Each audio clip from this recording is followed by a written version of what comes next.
በትላንትናው ዕለት ግንቦት 22 2018 ዓ.ም በጎንደር ዩኒቨርሲቲ የጤና ሳይንስ ካምፓስ ውስጥ በደረሰ ድንገተኛ የቦምብ ጥቃት የሁለት ተማሪዎች ሕይወት ማለፉንና ከ20 በላይ ተማሪዎች ላይ ጉዳት መድረሱን የተለያዩ መረጃዎች ወጥተዋል።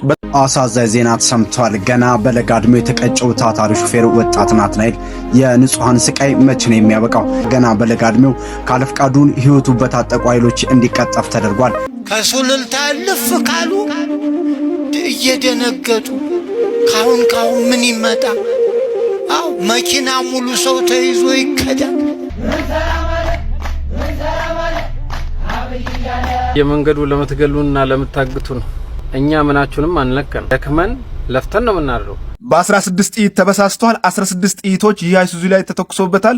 ሹፌሮች ድምጹን እያሉ ይገኛሉ። ኦነግ የነገሰ እንደሆነ አማራን እንደሚበላ ሁላችንም እናውቅ ነበር። ማቲያስ የሚባል ሰው አላውቅ። እኔ እሳቸው ጾታ ቀይሬም ባውራ አንቺ ብላቸው የሚገልጻቸው አይመስለኝም።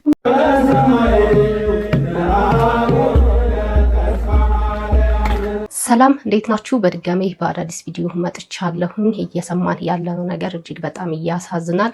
በጎንደር ዩኒቨርሲቲ የቦምብ ጥቃት እንደተፈጸመና ተማሪዎች እንደሞቱ የተጎዱም እንዳሉ እየሰማን እንገኛለን። ምንድነው የተፈጠረው የሚለውን በዚህ ቪዲዮ የምንመለከት ይሆናል። የንጹሃን እገታና ግድያ አሁንም ድረስ እንደቀጠለ ነው። ሹፌሮች እባካችሁ ድምጽ ሁኑን። እኛ ምንድነው ጥፋታችን? በላባችን ቤተሰቦቻችን አስተዳደርን እንጂ ምን አደረግን ሲሉ ድምጻቸውን አሰምተዋል። እዚህ በሹፌሮችና በንጹሃን እገታ ላይ መከላከያዎች ድምጻቸውን እያሰሙ ይገኛሉ። እነዚህንና ሌሎችንም ቪዲዮዎች በሰፊው የምንመለከት ይሆናል። ለዚህ ቤት አዲስ ከሆናችሁ ቤቱን ሰብስክራይብ፣ ቪዲዮን ደግሞ ላይክ እና ሼር ማድረጋችሁን እንዳትረሱ። ነገ ብሔራዊ ምርጫ እንደሚካሄድ ሁላችንም እናውቃለን። ነገር ግን ሪፖርተር ይዞት በወጣ ዜና መሰረት አሸናፊው እንደታወቀና አሸናፊው ማን እንደሆነ እየነገረን ይገኛል። እሱን እናስቀድም። ሰምታችኋል ሰዎች። ሪፖርት ጋዜጣ ምን እያለ ነው? ግንቦት 23 የወጣ ጋዜጣ የምርጫ አሸናፊው የታወቀ ስለሆነ ወደሚቀጥለው የትግል ምዕራፍ መሻገር የሰለጠነ ፖለቲከኛ ካሄድ ነው። ስለዚህ ወጣችሁ መምረጣችሁ ምንም ጥቅም የለውም። ምርጫው አስቀድሞ አልቋል። ስለዚህ ለምርጫ የምናሳልፈውን ጊዜ ትተን ወደ ሌላ ስራችን ምንገባ ይሻላል እያሉ ነው ያሉት። እንዲህ ግልጽም ብንናገርና የሰዎችን ሰዓትን በጀትን ብንተርፍ ጥሩ ነበረ። ግን እንዳያችሁት ይኸው ምርጫ አሸናፊ የታወቀ ነው። ስለዚህ ወደ ሌላ ስራ ብንገባ ይሻላል እያሉ ነው ያሉት የምርጫ ቦርድ ዋና ኃላፊዋ። ዘይገርም ማለት አሁን ነው። እግዚአብሔር ይሁናችሁ። እንደሰማችሁት ነው። በይፋ ማን እንዳሸነፈ ይታወቃል። ስለዚህ ወደ ቀጣዩ ስራችን ብንሄድ ይሻላል ብለው በሪፖርተር ጋዜጣን ታውቁታላችሁ። በሱ ዛሬ ወጥቷል ዜናው ማለት ነው። ስለዚህ ተፎካካሪ ፓርቲዎችም አርፋችሁ ተቀመጡ ነው። የዘንድሮው ምርጫ ሲጀመር ቢቀርና ሰላም ቢሰጠን ህዝቡንም ሰዓትና የህዝቡ ሰላም ባይታወቅ የሚሉትም እጅግ በጣም ብዙዎች ነበሩ። ነገር ግን አሁን ላይ ራሳቸው ደግሞ ባያችሁት ጋዜጣ መሰረት ይፋ አድርገውታል። ምርጫው ሰዓታት ሲቀሩት ማለት ነው። ሁሉም ነገር ከተጨረሰ ወይም ሁሉም ነገር ፕሮግራም ከያዘ በኋላ ማለት ነው። ይገርማል። ይህንን መረጃ ሰኞ በሚካሄደው ምርጫ አሸንፎ ስልጣን ለሚይዘው አካል አድርሱልኝ። ያው ገዢው ፓርቲ ብልጽግና የሚያሸንፍ ይመስለኛል። እባካችሁ እንዲው ስለሚሞተው ስለሚታገተው ህዝብ ስትሉ ካሊደሮ እስከ ጓጽዮን ያለውን የመንገድ ክፍል ላልተወሰነ ጊዜ በመዝጋት በንጹሃን ላይ የሚደርሰውን ግድያና እገታ አስቆሙልን። ህዝቡ በቃ ሌላ ምንም አይፈልግም። እንደሚታወቀው ኦነግ ሸኔ ከኤርትራ በረሃ ወደ መሃል ሀገር ከገባ በኋላ እየታገተና እየተገደለ ያለው ለፖለቲካ ምንም አይነት አስተዋጽኦ የሌለው ሹፌርና ንጹህ ዜጋ ብቻ ነው። ያለ ጧሪ ቀባሪ የቀሩ ደካማ ወላጆች፣ ያለ አሳዳጊ የቀሩ ልጆች አያሌ ናቸው። ወደ ቀያቸው ሄደው ጋብቻቸውን ሊፈጽሙ ሳምንት ሲቀራቸው በጉዞ ላይ ያሉ ቀቢጸ ተስፋ ሆነው የቀሩ ሙሽሮች እንኳን ቀላል የሚባሉ አይደሉም። አገራማን ብለው የወጡ ሹፌሮችና መንገደኞች ባልጠበቁትና ባላሰቡበት ሰዓት እንደወጡ ቀርተዋል። እነሱን ለማዳን ከሽፍታ ጋር የሚዋጉ የጸጥታ አካላትስ ለምን በዚህ አረመኔ ሽፍታ መስዋዕትነት ይከፍላሉ? ለምን ደማቸውስ እንደ ዘበት ይፈሳል? መሀል ሀገር የተቀመጠውን ህዝብ ተውት። እነዚህን ከሰው ያልተፈጠሩ አረመኔ ሽፍቶች በቃችሁ ሊላቸው ሲገባ ገና በራሱ ስላልደረሰበት ብቻ ገብሱን የማይመለከተው ላይ ተወጥሯል። እንግዲህ ያለፈው አልፏል። ከምርጫ በኋላ ግን ይህ ካሊደሮ እስከ ጓጽዮን ያለው የሞት መንገድ ተዘግቶና ጽሞና ተወስዶ መፍትሄ ሊፈለግ ይገባል። መንገዱ በመዘጋቱ የሚደርሰው ኪሳራ መቼስ ከሰው ልጅ ህይወት ጋር ሊነጻጸር አይችልም። እኔ እንግዲህ ከዚህ ምርጫ የምጠብቀው ይህንን ታሪካዊ ውሳኔ በመወሰን ለህዝብ ተቆርቋሪነቱን እንዲያረጋግጥ ብቻ ነው። ትናንትና ምሽት ላይ በጎንደር ዩኒቨርሲቲ ቦምብ ተጥሎባቸዋል፣ ተማሪዎች ላይ ማለት ነው። እሱን እንመልከት። እጅግ በጣም ያሳዝናል። ትናንት ምሽት በጎንደር ዩኒቨርሲቲ ምንድነው የተፈጠረው? በትላንትናው ዕለት ግንቦት 22 2018 ዓ.ም በጎንደር ዩኒቨርሲቲ የጤና ሳይንስ ካምፓስ ውስጥ በደረሰ ድንገተኛ የቦምብ ጥቃት የሁለት ተማሪዎች ሕይወት ማለፉንና ከ20 በላይ ተማሪዎች ላይ ጉዳት መድረሱን የተለያዩ መረጃዎች ወጥተዋል። በተጨማሪም የግቢው ተማሪዎች አረጋግጠዋል። አደጋው የተከሰተው ትናንት ምሽት 2 ሰዓት አካባቢ ተማሪዎች በካምፓሱ ዲኤስቲቪ መዝናኛ ስፍራ የፒኤስጂ እና የአርሰናል እግር ኳስ ጨዋታን እየተመለከቱ በነበሩበት ወቅት ነው ተብሏል። በስፍራው ላይ በተወረወረ ቦምብ ምክንያት ከፍተኛ ጉዳት የደረሰባቸው ሁለት ተማሪዎች ወዲያው ሕይወታቸው ማለፉም ነው የተነገረው። የአደጋው ሰለባ የሆኑ ተማሪዎች አስክሬን ወደ ቤተሰቦቻቸው ተሸኝቷል የተባለ ሲሆን በጥቃቱ ሳቢያ ከ20 በላይ ተማሪዎች የተለያዩ አካል ጉዳት ደርሶባቸዋል። በአሁኑ ወቅት በሆስፒታል የሕክምና ክትትል እየተደረገላቸው እንደሚገኝም ለማወቅ ተችሏል። በመጀመሪያ ተማሪዎች ከትምህርት አስቀድሞ ሰላማቸው ነው ሊጠበቅ የሚገባው። ምክንያቱም እናት አባት የማያምኗቸውን ልጆቻቸውን ለዓይናቸው የሚሳሱላቸውን ልጆቻቸውን መንግስትን አምነው ነው የሚሰጡት ወደ ዩኒቨርሲቲ የሚልኩትም ጭምር ማለት ነው። ስለዚህ ከእናት አባት በላይ ኃላፊነት አለበት መንግስት። ከምንም በላይ የተማሪዎችን ሰላም ነው ማስጠበቅ ያለበት። ተማሪዎችን ከእናትና ከአባት በላይ ሆኖ የመጠበቅ ግዴታው የመንግስት ነው። የማይችል ከሆነ ሰላሙ የሚያስፈራው ከሆነ ደግሞ በራሱ ትራንስፖርት አዘጋጅቶ በየቤታቸው እናትና አባቶቹ ላይ እናትና አባቶቹ እንደሰጡት እሱም ለእናትና ለአባት ለቤተሰብ ማስረከብ ግዴታው ነው። አሁን ግን እንደሰማነው የዩኒቨርሲቲ ተማሪዎች ሳይቀሩ ቦምብ እየተጣለባቸው ይገኛል ማለት ነው። እጅግ በጣም ነው የሚያሳዝነው። አሳዛኝ ዜና ተሰምቷል። ገና በለጋ ዕድሜው የተቀጨው ታታሪ ሹፌር ወጣት ናትናኤል የንጹሃን ስቃይ መቼ ነው የሚያበቃው? ይህ ወጣት ናትናኤል ይባላል። ተወልዶ ያደገው እዚሁ አዲስ አበባ ፒያሳ ሲሆን ሙሉ ወጣትነቱና ጉልበቱን ቤተሰቡን በሹፍርና ስራ ለመደገፍ የሰጠ ታታሪ ወጣት ነበር። ሰሞኑን በጅማ ዞን በቦንጋ መካከል እየተመላለሰ በታማኝነትና በላቡ ይኖር የነበረ ቢሆንም እንደ መረጃዎች ምንጭ መሰረት በሚያሳዝን ሁኔታ ገና በለጋ ዕድሜው ካለፍቃዱን ህይወቱ በታጠቁ ኃይሎች እንዲቀጠፍ ተደርጓል። የናቲ አስከሬን ሽኝትና ስነ ስርዓተ ቀብር በአራብሳ ቅዱስ ገብርኤል ቤተክርስቲያን ተፈጽሟል። ለመሆኑ ለዚህ ንጹህ ወጣት ህይወት መጥፋት ተጠያቂው ማን ይሆን? ሰርቶ ማደር፣ በላም መኖር፣ ወጥቶ በሰላም መግባት ናፍቆት የሆነው እስከ መቼ ነው? ንጹሃን ባለሙያዎች መቼ ነው ሳይሰጉ ሰርተው ለቤተሰቦቻቸው የሚተርፉት? እንዲህ ያሉ አሰቃቂ ድርጊቶች በፍጹም ሊወገዙና ፍትህ ሊሰፍን ይገባል። ለተወዳጁ ወጣት ናትናኤል ነፍሱ በሰላም ያኑርልን። ለወዳጅ ዘመዶቹ፣ ለጓዶቹና ለቤተሰቦቹ በሙሉ ከልብ የሆነ መጽናናትና ብርታት እንመኛለን። እኔ ዛሬም አለው እግዚአብሔር ክብሩ ይስፋ። አላወኩም እንጂ ህዝብ የጫና አውቶቡስ ወዴት እንደጠፋ እኔ ያለሁ ደህና ነኝ። ልቤን እንደከፋው ውስጤን እንደጠቆረ አላወኩም እንጂ አላየሁም እንጂ የሸኘነው ሹፌር ምን እንደገጠመው ወዴት እንዳደረ አላወኩም እንጂ አሊዶሮ ጫካ ከታፈኑ ሰዎች ስንቱ ሰው እንዳለ፣ ስንቱ እንደጎደለ፣ ስንቱ እንደታመመ፣ ስንቱ እንደቆሰለ አልሰማሁም እንጂ የቱ የድሃ ልጅ ባጭር እንደቀረ አላየሁም እንጂ የቷ የድሃ እናት አንጀቷ እንዳረረ ከለቅሷ ብዛት ፊቷ እንደተቆረ የትኛዋ ትሆን የትኛዋ እናት ነች የልጇን መታገት መርዶዋን የሰማች? የትኛው ሹፌር ነው የትኛው ዘዋሪ ጥይት የገደለው እንደያዘ መሪ? የትኞቹ ልጆች ሹፌር አባታችን ይመጣል እያሉ ስንት ህፃናቶች በናፍቆት አደሩ? ስንቱ በህይወት አለ ስንቱ ተገደሉ? እነማን ተረፉ እነማን ጎደሉ?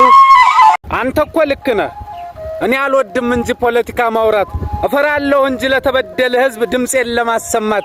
አንተ እንዳልከውማ ስለተገፋ ህዝብ በግጥም ብናገር ልክ አንተ እንዳሰበው ሐሳብ ብሰነዝር ግጥሜ በሚሊየን ይታይልኝ ነበር።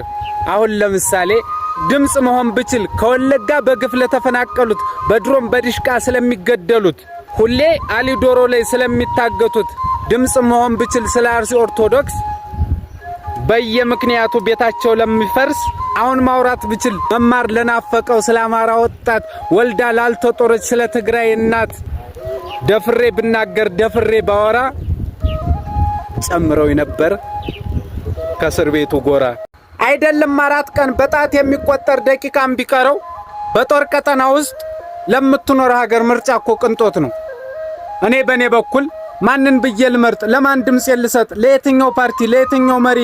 በየ5 ዓመቱ መጥተው ለሚያደርቁን በምርጫ ቀስቀሳ ለሚያጨናንቁን እንደውም እውነቱን ልንገርህ እኔ ምርጫ አልመርጥም። ለምን ብትል ጓዴ እስከ ዛሬ ድረስ ተገዝተን ነው እንጂ በመረጥነው ፓርቲ ተመርተን አናውቅም። በየመንገዱ ለምትገሉና ለምታግቱን እኛ ምናችሁንም አንለከን፣ ፖለቲካችሁን አልነካን። ደክመን ለፍተን ነው የምናድረው። ቤተሰባችን እንዲበላባችን ነው የምናኖረው። የሰው አልነካንም። ለምንድን ነው የምትገሉን? ለምንድን ነው የምታግቱን? ለምንስ ማሰብ ተሳናችሁ? ስንቱን ሰው አሳዘናችሁ። ስንቱን ቤተሰብስ ያላባት ስንት ልጅ አስቀራችሁ። ስንቱ ዛሬ ድረስ በር እያየ ቀረ። ተገቢ ነው ብዬ አላምንም። አሁንም ተው፣ ይቅርባችሁ።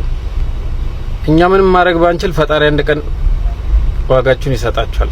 ተው፣ ግድ የለም ተው፣ ለፍተን እንኑር ነው። ሌላ ነገር አላልናችሁ።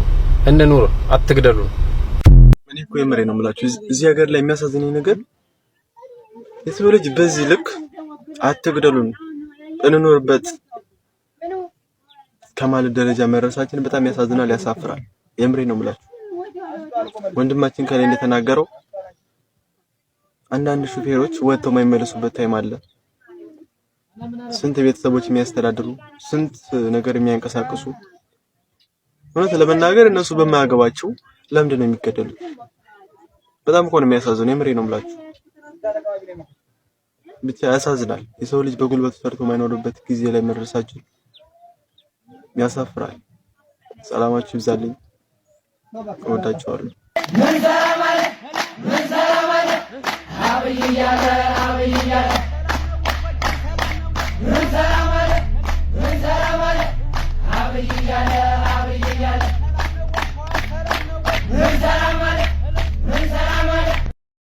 በ16 ጥይት ተበሳስተዋል። 16 ጥይቶች ይህ አይሱዙ ላይ ተተኩሶበታል። ሹፌሮች ድምጹኑን እያሉ ይገኛሉ። ተመልከቱ። የጋቢናው መስተዋት ላይ የተለያዩ የመኪናው እንግዲህ አካላት ላይ በጥይት ተመተዋል። 16 ጥይቶች ነበሩ እንግዲህ ይህ አይሱዙ ላይ የተተኮሱት። ይህ አጋጣሚና ይህ ክስተት እንግዲህ የተፈጠረው ትላንት 21 2018 ነበረ። በኦሮሚያ ክልል በመተሃራና ወለንጭቲ መሃል 55 ተብሎ በሚጠራው አካባቢ ይህ አይሱዙ ላይ 16 ጥይቶች እንግዲህ ተተኩሰዋል። የምትመለከቱት አይሱዙ እንግዲህ በጥይት ተበሳስታለች። በዚያ አጋጣሚ ረዳቱ በጥይት ተመቶ ወደ ሕክምና እንደሄደ ተነግሯል። ሹፌሮች ድምጽ ሁኑን እያሉ ይገኛሉ። ይህን ቪዲዮ ሼር ሪፖስት አድርጉት። ሹፌሮች መፍትሄ ያተናል ድምጽ ሁኑን እያሉ ይገኛሉ። ይህ ቦታ በተለይ በመተሃራና ወለንጭቲ መሃል እንግዲህ ብዙ ጊዜ እንደዚህ አይነት ክስተቶች እንግዲህ ያጋጥማሉ። ይህን ቪዲዮ ሼር ሪፖስት አድርጉት። እንግዲህ በደንብ ትኩረት መደረግ ያለበት ቦታ ነው። በዚህ አጋጣሚና በዚህ ክስተት እንግዲህ ረዳቱም እንግዲህ በጥይት ተመቶ ወደ ሕክምና እንደሄደ ተነግሯል። ወደ 16 ጥይት ነው እንግዲህ የአይሱዙ ላይ የተመታ ወይም ደግሞ የተተኮሰው። ይህን ቪዲዮ ሼር ሪፖስት አድርጉት። ከሱልልታ ልፍ ካሉ እየደነገጡ ካሁን ምን ይመጣ? አው መኪና ሙሉ ሰው ተይዞ ይከዳል። መኪና ሙሉ ሰው የት እንደወደቀ አይታይም። ቤተሰብ ጠይቃለሁ ብሎ ሲሄድ ቤተሰቦቹ ስንት ሰዓት ትደርሳለህ በሩ ቆሞ መጣ ቀረ ሲሉ ጠፋ። አቤት እንዴት ያሳዝናል።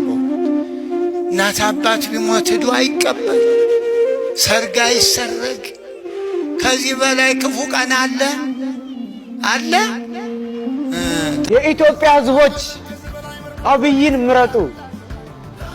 በኑሮ ውድነት ቁልቁል እንድዘግጡ፣ በጦርነት የሚያልቅ ሰው እንድታዋጡ፣ ሁላችሁ ተነሱ ብልጽግና በሉ፣ በድሮን በድሽቃ እንድትገደሉ፣ ሁላችሁ ጉረፉ ስጡት የምርጫ ካርድ፣ እስር ቤት እንዲሆን ኑሯችሁ ያለ ፍርድ። ኦነግ የነገሰ እንደሆነ አማራን እንደሚበላ ሁላችንም እናውቅ ነበር። እግዚአብሔር ምስክር ነው። አሁን የነገሰው አሁን መንግስቱን የተንቆራጠጠው ወንበሩን የያዘው ኦህዴድ አይደለም ኦነግ ነው። ይሄንን ታውቃላችሁ። ሁላችሁ። ግን ስሙን ቀይሮ ኦነግ ስለማይወደድ ኦህዴድ ብሎ መጣ እንጂ ኦነግ ነው። ስለዚህ ኦነግ አሁንም ከኢትዮጵያ ላይ እስካልተወገደ ድረስ የአማራ ምርጫ ነገ ነዋ። የሞት ብልጽግና ገዳያችን መንግስት ሰላም አለ ብሎ የሚያስመርጥበት ሰው በስቃይ መከራ እየተንጓለለ ወጣት እየተገረፈ ታፍኖ ምርጫ አለ። መራጩ ማን ይሆን ቀራቢ ከነሱ? መብቱ ተከብሮ የፈለገው እሱ። ይልቅ ጸሎት አርጉ ምርጫውን ትታችሁ፣ በአገዛዙ መንግስት የተበደላችሁ። ቀጣይ ለ5 ዓመት ሁላችን እንዳናልቅ ከጸሎት አንለይ ይህ መንግስት እስኪለቅ። አለበለዚያ ግን ምርጫ እያልክ የምትንዘላዘል ነገ ተረኛው አንተ ነህ የሞቱ ባለድል። ሁለት መኪና ታግቶ 12 ሰው ሞተን ያላችሁት ይህኔ እኮ ሲሳፈሩ ወይንም ከመናኸሪያ ሲወጡ ወይንም ሱሉልታ ሲደርሱ እዚህ ደርሻለሁ ማየ ብሎ የደወለ ሰው ሊኖር ይችላል። እናትም ከሆነች እንደዛው ልጄ እዚህ ደርሻለሁ ብላ ሊሆን ይችላል። ግን ወዴት እየሄድን ነው? በመድኃኔዓለም ፍትህስ የምንጠይቀው ወዴት ነው? ኧረ ተው ግን ኧረ ተው ኧረ እናልቅስ መድኃኔዓለምን ኧረ ተው።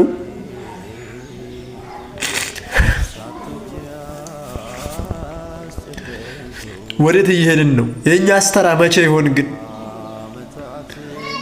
የእኛስ ተራ መቼ ነው? ኃጢአታቸውስ ምን ይሆን? እነዚህ ሰዎች በደላቸው ምን ይሆን? ኧረ ተው መድኃኔዓለም አትርሳን በዚህ ያክል። ምንም በማያውቁት ነገር እየወጡ ይቀራሉ፣ ከምንም ውስጥ የሌሉ ሰዎች። ኧረ ተው ፍረድ፣ ስለ ሕፃናቱ ብለህ ፍረድ። ኧረ ተው ፈጣሪያችን አትርሳን። አባ ማቲያስ የሚባል ሰው አላውቅም። እኔ እሳቸውን ጾታ ቀይሬም ባወራ አንቺ ብላቸው የሚገልጻቸው አይመስለኝም። ይህ ሰውዬ እንግዲህ እንደዚህ ቅዱስ ፓትርያርኩ ላይ አፉን ከከፈተ በኋላ እንደፈለገ ካላገጠ በኋላ አሁን ደግሞ ቤተክርስቲያኒት ውስጥ መድረክ ተሰጥቶት በትልቅ አውደ ምሕረት ላይ ቆሞ ሐሰተኛ ትምህርት ሲያስተምር ደግሞ እንመለከተዋለን። በመጀመሪያ ደረጃ እንዲህ ቅዱስ ፓትርያርኩን ከፍ ዝቅ አድርጎ የተናገረ ምንም ይሁን ምን በዚህ ምድር ላይ ኑረው ቅዱስ ተብሎ የመጠራት ስልጣንም ሀብትም የተሰጣቸው ቅዱሳን ፓትርያርኮች ናቸው። በሕይወት እያለ ሰው ቅዱስ አይባልም። ግን ብቸኛው በምድር ላይ ያሉ ቅዱስ የሚባሉት ፓትርያርኮች ናቸው። እኚህ የቅድስት ቤተክርስቲያን መሪ በዚህ ልክ እየተሳደበ በዚህ ልክ እየተናገረ ምንም አይነት ቅጣት ሳይደርስበት ከዚህም በፊትም ደግሞ በመንፍቅና ቤተክርስቲያኒቱን ብጥብጥ አድርጓት ተለይቶ ተወግዞ ከወጣ በኋላ አሁን ተመልሶ መጥቶ ምንም ያሞክሮ ጊዜ ሳይወስድ ሳይማር መንፍቅናውን ሳያስተካክል በትልቅ አውደ ምሕረት ላይ ብዙ ምዕመናን ቁጭ አድርጋችሁ እንዲያስተምር የፈቀዳችሁለት ሰዎች ናችሁ ጥፋተኞች እንጂ ሰውየማ ምንም አላደረገም። አሁንም መንፍቅናውን እየሰራው ነው። ቅዱስ ሥጋውና ክቡር ደሙን ከሰንበቴና ከምናምን ማይበሮች ጋር ያገናኘ በዚህ ልክ እየተናገረ ቅድስት ቤተክርስቲያናችንን ማታስተምሯን አስተምሮ መድረክ ላይ ወጥቶ እየተናገረ ዝም ከተባለ አሁን እዛ ቦታ ላይ ስልጣን ይዛችሁ የተቀመጣችሁ ሰዎች መናፍቃን መሆናችሁን የሚያሳይ አንድ ድርጊታችሁ ይሄ ነው። ምክንያቱም ቤተክርስቲያኒቱን እንዲያዋርዷት ቅዱስ ፓትርያርኩን በአደባባይ እንዲሰርቡ በመንፍቅና ተወግዞ ተለይቶ ድጋሚ መጥቶ በዚህ ልክ ደግሞ መንፍቅናን እየዘራ ዝም አላችሁት ማለት እናንተ ናችሁ የመንፍቅና ስበክ ዝራ ብላችሁ ያዘዛችሁት ማለት ነው። ስለዚህ ነገ እስቲ ቅድስት ቤተክርስቲያን ቀን ሲመጣ ለዚህ ጥፋታችሁ እያንዳንዳችሁ ዋጋችሁን እንደምትከፍሉ ተስፋ አደርጋለሁ። አሁን ግን ብችሉ ምዕመናን እዛ አካባቢ ቁጭ ብላችሁ የምትማሩ ያላችሁ የምታደምጡ ብችሉ ከዛ ጉባኤ ሄዳችሁ አለመካፈል ከሄዳችሁም ደግሞ እንደ ምዕመናን ጉልበት ፈጥራችሁ ሰበካ ጉባኤ ላይ ጫና አድርጋችሁ ይሄ መምህር እዛ መድረክ ላይ ድርሽ እንዳይል ማድረግ ብችሉ ደግሞ በሲኖዶሱ ላይ ተጽዕኖ ፈጥራችሁ ይሄ ሰውዬ ተወግዞ ከቤተክርስቲያን እንዲለይ ማድረግ ነው። አለበለዚያ ግን ይሄ ሰውዬ በዚህ አካሄዱ ከቀጠለ ብዙ መናፍቃንን እየፈለፈለ ለቤተክርስቲያን ጠላቶችን እያፈራ ይሄዳል ማለት ነው። ስለዚህ ትምህርቱንም ባታደምጡት መልካም ነው እላለሁ። ኮፒ ሊንክ ሼር ፖስት እያደረጋችሁ አዳርሱ።